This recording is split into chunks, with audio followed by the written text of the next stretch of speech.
Junior NTR తో అనుకున్న కథతో విజయ్ దేవరకొండ సినిమా చేస్తున్నాడా అంటే అవుననే మాట వినిపిస్తోంది.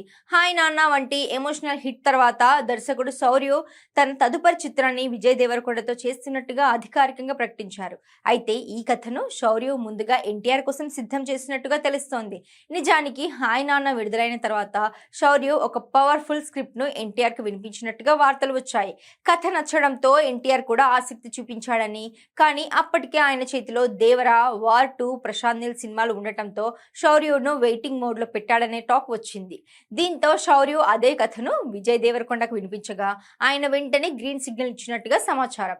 అయితే విజయ్ దేవరకొండ బాడీ లాంగ్వేజ్ కు తగ్గినట్లుగా శౌర్య ఈ స్క్రిప్ట్ లోని కొన్ని కీలక మార్పులు చేసినట్లు తెలుస్తోంది. ఇది కేవలం యాక్షన్ మాత్రమే కాకుండా బలమైన ఎమోషన్స్ కలగలిసిన చిత్రమని సమాచారం.